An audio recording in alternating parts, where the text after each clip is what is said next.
antes de casar, quem sou eu, quem é meu cônjuge. E o motivo que eu quis fazer essa live é muito simples, né? Não vai ser a primeira vez que a gente vai tratar do assunto, a gente vai falar, ainda continuar falando sobre isso, pelo menos uma live a mais, tá bom? Porque é um assunto que eu acho que é muito necessário. É um assunto que você provavelmente não vai ouvir falar, você não vai ver ele sendo trabalhado, por exemplo, em um curso de noivos ou coisa do tipo. Até porque a gente sabe que esse tipo de formação é muito deficitária, né,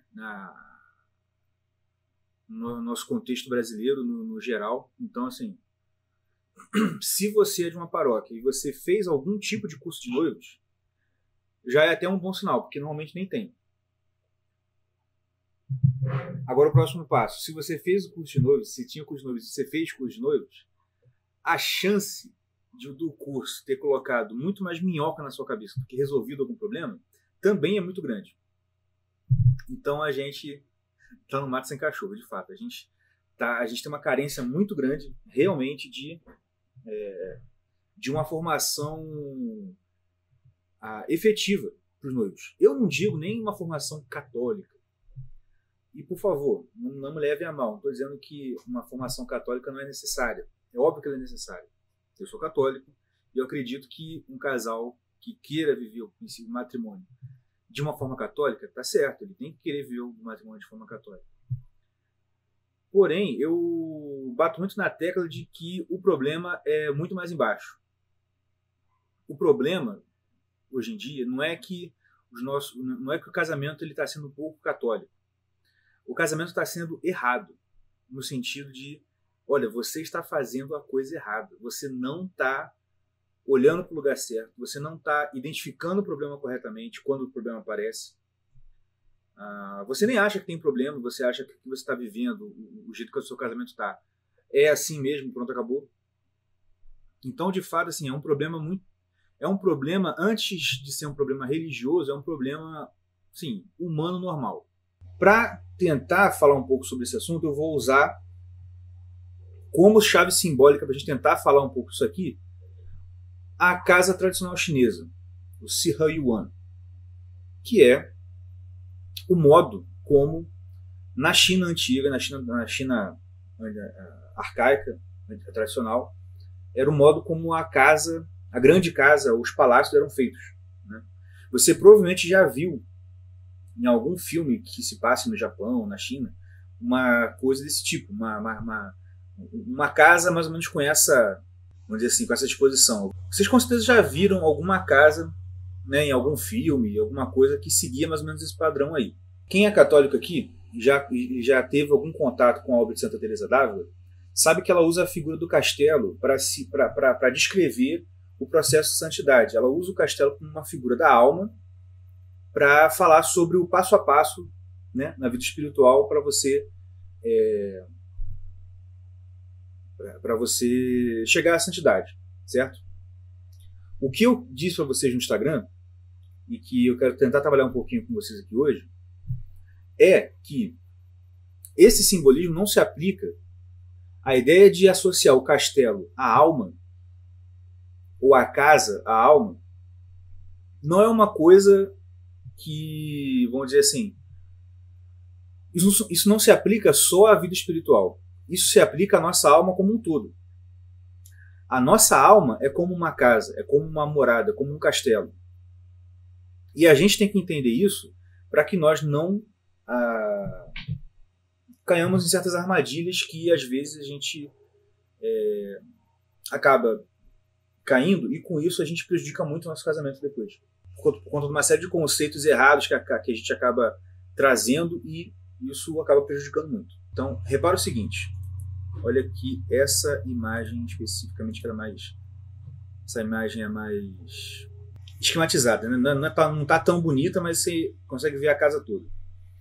Você repara aqui, você tem aqui, olha, essa primeira parte, que é como se fosse um hall de entrada, que tem a porta aqui, ó, a porta principal, vocês estão vendo?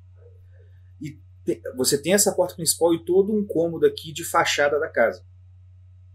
E aí você passa E essa parte, essa primeira parte, digamos assim, ela vem, se você reparar, até aqui. Não sei se vocês estão vendo aí onde eu estou apontando com o mouse. Ela vem até aqui. Né? Daqui é a fachada da rua, mas a primeira parte da casa ela vem até aqui. Tá certo? Depois você tem o outro nível da casa, que é esse nível interno aqui, ó, onde você tem esse jardim, coincidentemente ou não, claro que não é coincidentemente, em forma de cruz. Olha aqui, você tem essa primeira parte. Tá certo? E aqui dentro é o jardim interior. E aqui você tem os cômodos. Vocês estão vendo? Aqui você tem, tá vendo aqui, ó, o principal. Essa aqui tá até melhor para vocês verem isso, na verdade. Você vê que você tem esse hall de entrada, o jardim aqui. Você tem essa casa, que é o quarto principal. Você tem os quartos aqui laterais, tá? E você tem esse quarto aqui que está atrás de tudo, está no fundo do terreno. Ele está no fundo da casa. Então, o que eu queria falar hoje, simplificando, porque você vê que é uma estrutura muito mais complexa, mas você tem aqui 4 níveis. Essa casa tem 4 níveis. Quais são os níveis da casa? O nível do hall de entrada, o nível do jardim interior, ó, o nível desse hall de entrada aqui, um segundo nível aqui no jardim interior, esse terceiro nível que é o quarto principal, e esse quarto nível aqui, mais profundo, que é esse quarto final aqui. Numa casa tradicional chinesa, o que isso aqui significava? Para que isso servia? Essa primeira parte, ela servia para que o pai de família recebesse pessoas, vamos dizer assim, oficiais do governo que vinham comprar impostos, comerciantes. Era de fato um hall de entrada que servia para que o pai de família tivesse ali as suas relações, vamos dizer assim, com o mundo exterior. Você recebia aqui dentro pessoas que você não tinha intimidade, mas que você precisava lidar. Você precisava lidar com esse tipo de pessoa, mas você não queria que ele entrasse na sua intimidade, na intimidade da sua família. Tá certo? Essa é a primeira faixa. Tá certo? Que é a faixa do hall de entrada, vamos chamar assim. A segunda é o jardim interior. Nesse jardim interior, o que acontecia? Você vê aqui que você tem vários quartos. Você tem esse quarto principal, 2 quartos aqui do lado. Você tem um quarto leste, um quarto oeste. Tá certo? Você tem vários cômodos. Por quê? Porque a família, o pai de família, ele ficava aqui no quarto principal com a sua esposa. Esse era o quarto do casal. Aqui o quarto dos filhos. Nesses quartos laterais ficavam os parentes, por exemplo, tia, tio, avô, avó, parentes que ele precisava do auxílio dele, parentes que não tinham condição de ter uma casa própria, ficavam ali, ele assumia o cuidado desses parentes. Nesse outro quarto aqui lateral, você tinha as filhas que não casaram e que, portanto, não tinham onde ficar e ficavam com o pai ali. As filhas que não casavam, que já estavam em idade adulta e não casaram, ficavam ali. O próprio quarto do casal seria essa terceira etapa. E, por fim, o quarto nível, desculpa. O terceiro nível seria esse quarto do casal aqui. E o último seria o quarto aqui. E nesse quarto, quem ficava aqui nesse quarto? Na cultura chinesa, você colocava nesse quarto aqui as filhas virgens. E por que elas ficavam aqui? Porque elas eram consideradas o bem mais precioso que o pai de família tinha. Por isso, ela ficava aqui, que era onde ficava. Porque ela ficava ali? Porque era o lugar mais escondido da casa. Porque, como você percebeu, os níveis aqui se referem a níveis de intimidade. No primeiro nível, você recebe pessoas que você não tem intimidade, mas que você, por força da vida, sim, por circunstância da vida, você precisa lidar. Você precisa lidar com essas pessoas, então você lida com elas no nível ali do hall de entrada. Se a pessoa já tem uma amizade maior com você, ela já pega alguma intimidade, começa a ter um convívio maior, se ela já então é seu amigo, você traz ela aqui para dentro, que é a área de convivência familiar. Essa área aqui é a área onde você tinha um convívio da família, e quem entrava aqui? Familiares, professores. Principalmente. Familiares e professores que iam ensinar alguma arte para o filho, ou para o próprio marido, para a própria esposa. Pessoas que iam desenvolver. Então aqui era um lugar de desenvolvimento pessoal e de relacionamento com a família. O quarto do casal é o quarto do casal. Só entrava ali o marido e a esposa. Não era permitido para um amigo entrar aqui. Sim, excepcionalmente, uma pessoa que fosse muito amiga sua, ela talvez podia ver ali o quarto, conhecer, mas ficar não ficava, mas ver um pouco de como era esse quarto. A pessoa tinha que ter um nível de amizade muito grande. Tinha que ser um amigo da família assim, muito grande mesmo para ter esse tipo de intimidade. E por fim, no quarto das filhas virgens, nem se fosse amigo íntimo. Nem se fosse amigo íntimo. Nem o pai ia muito lá. Porque as filhas virgens eram um bem mais precioso que o pai tinha. Então ele fazia questão de guardar elas como se guarda um tesouro. Tá certo? Entenderam essa parte? Me digam aí. Porque a gente vai precisar, eu vou fazer referência a esses níveis no que a gente vai falar hoje. É isso que eu quero usar como eu falei, uma chave simbólica para a gente entender um pouco o que eu quero dizer aqui. Então é isso que significava, vamos dizer assim, no nível mais literal, todos esses cômodos, tudo isso aí. Agora, isso tudo que a gente explicou, aplicado à alma humana, ela também vai significar diversas coisas. Ela vai significar que nós também funcionamos nesses 4 níveis. A gente tem um tipo de comportamento, um tipo de disposição, a gente mostra para as pessoas certas coisas dentro desses níveis. Então, a parte do hall de entrada significa essa parte da nossa vida que é a parte mais externa. O modo como nós lidamos com as pessoas. E o modo como as pessoas veem a gente. Porque da mesma forma como você não ficava ali, naquele hall, era só pessoas que de fato não tinham intimidade, mas que você tinha que lidar com elas. Quem te conhecia só até o hall de entrada, conhecia só sabe de você o que todo mundo sabe. Então a impressão que as pessoas tinham de você ali era a impressão que qualquer um teria. Indo mais um pouco para frente, um pouco mais para dentro, um nível mais profundo, você tem o quê? O lugar onde tem a convivência familiar. Que significa o quê? Significa você quando você está um pouco mais à vontade. Quando você está com pessoas com quem você tem uma convivência maior.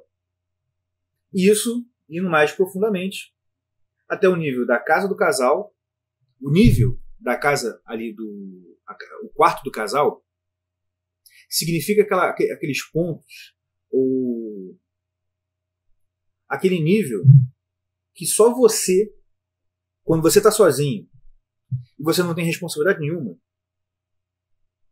você não é um estudante na escola, você não é um professor, você não é um empregado ou um chefe, né? Você não está ali representando papel nenhum, você está sozinho, você e você mesmo.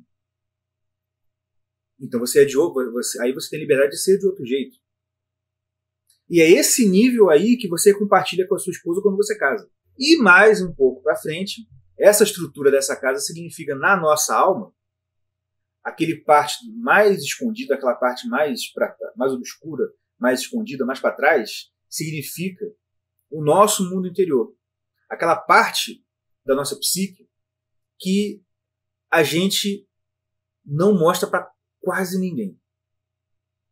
Muitas das vezes, nem o nosso cônjuge entra nesse quarto. Porque é uma coisa que normalmente a gente não se relaciona com aquilo totalmente. Nem a gente mesmo se relaciona totalmente com aquilo sempre. De certa forma, vamos dizer assim, quase que um ponto cego na nossa vida. E isso existe na gente também. É isso que eu queria falar. Uma das coisas que a gente tem que entender é que a gente não pode achar que a gente, ou que o nosso cônjuge, é uma espécie de livro aberto, que você já sabe tudo dele, você sabe, você conhece ele completamente, e não tem nada ali que te surpreenda, que possa te surpreender. Isso não é desse jeito. A nossa alma tem vários níveis. E esses níveis, eles só vão aparecendo na medida em que a gente vai criando certa intimidade com o outro. E claro, na cultura chinesa, isso também, eles tinham muitos símbolos associados à casa tradicional, e que isso representava diversas coisas. Eles viam aquilo ali de uma forma, eles tinham um sistema interpretativo muito, muito interessante. Isso tinha aplicações diversas, em relação às fases da vida, em relação à parte do corpo. É um negócio muito impressionante. Mas vamos voltar. Então, o que é importante entender, afinal de contas, para que eu estou falando tudo isso? O que isso tudo tem a ver com o que eu tenho que saber antes de casar? Onde você quer chegar, né? É simples, gente. Eu sei que isso aqui não é nenhuma novidade, como eu falei. O que eu estou dizendo aqui não é descoberta da roda, né? Não estou descobrindo a roda, não estou descobrindo o fogo. Porém, é uma coisa que a gente tem que se atentar, que é o quê?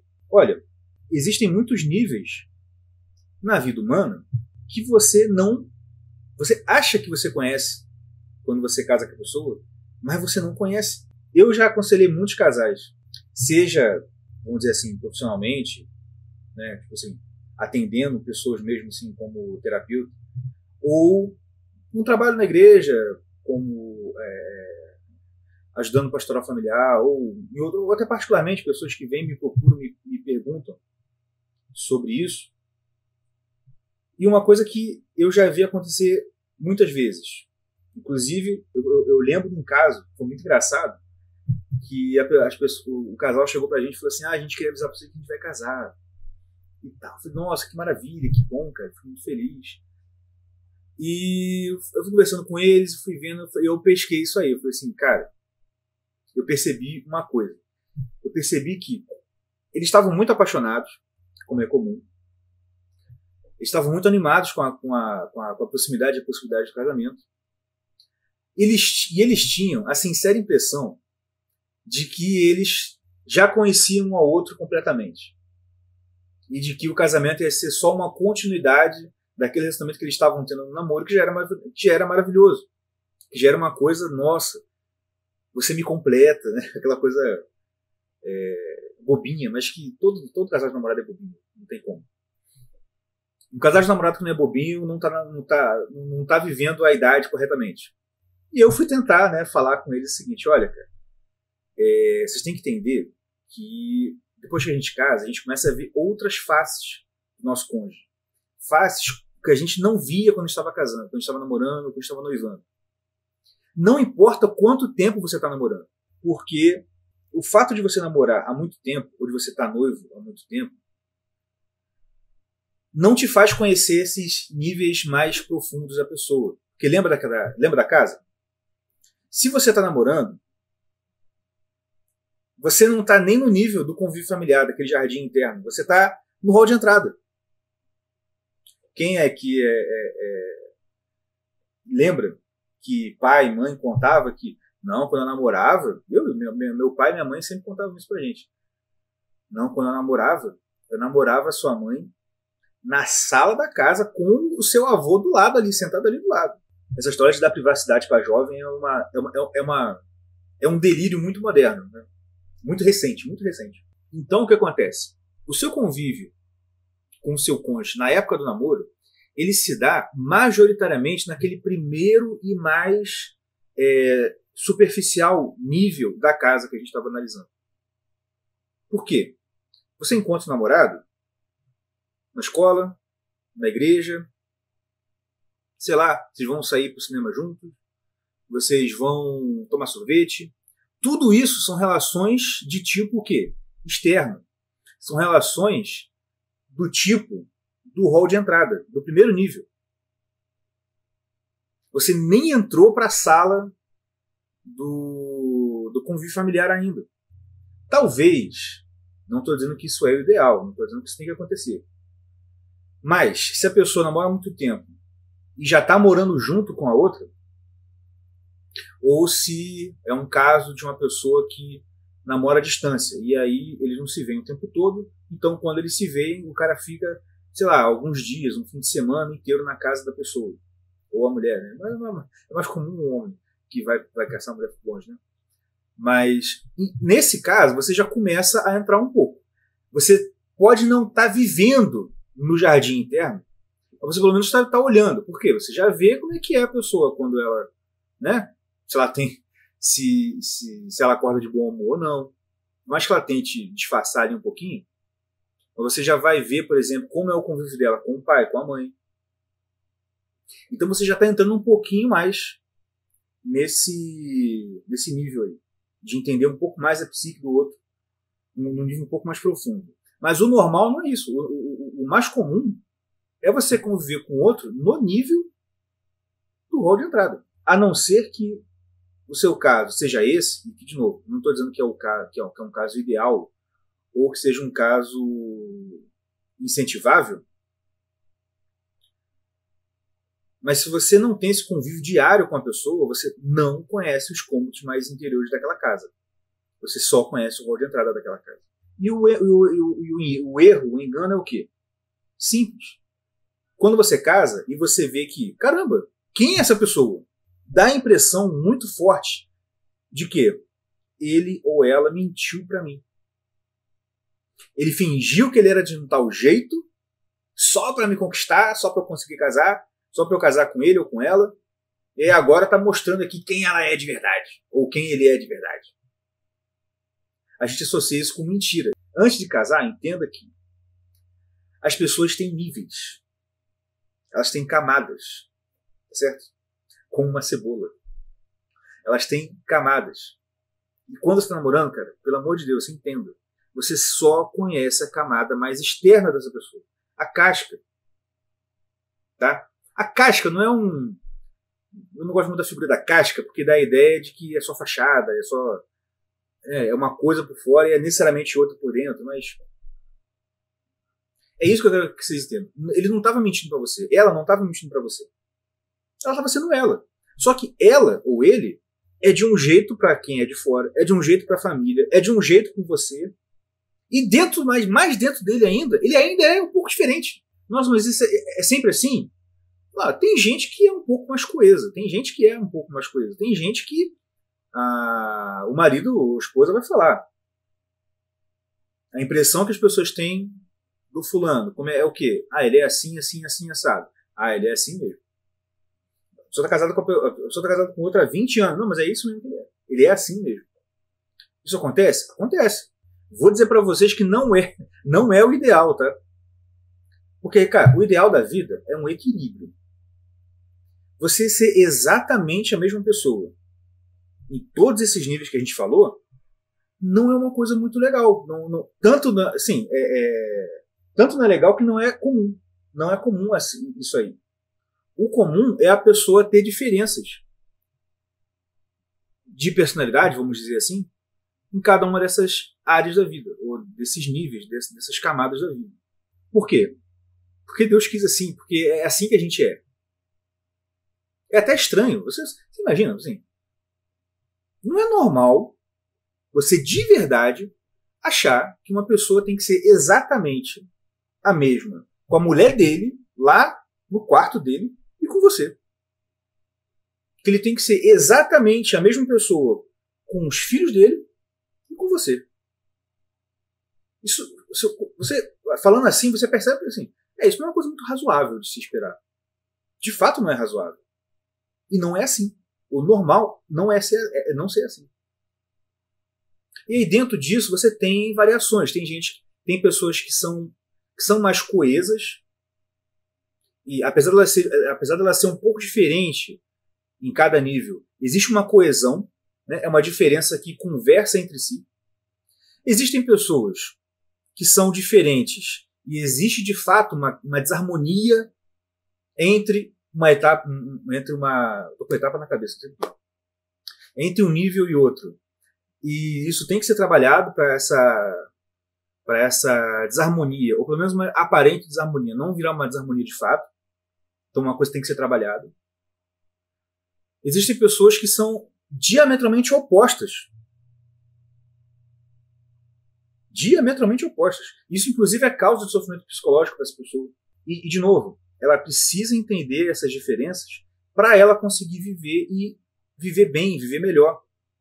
Não só com o cônjuge, com ela mesma. Então, entenda isso. Se você casou agora e está percebendo que o cara que você namorou, a menina que você namorou, era muito diferente do que você está vendo agora, calma, isso é normal. Não se desespere. Não rasgue os cabelos. Né? Tem um amigo que sempre lembra daquela cena da Paixão de Cristo, né, que o fariseu rasgou as vestes. Heresia! Então, calma. Não rasgue as vestes. É normal. Você também é assim, muito provavelmente. Só que você não se percebe.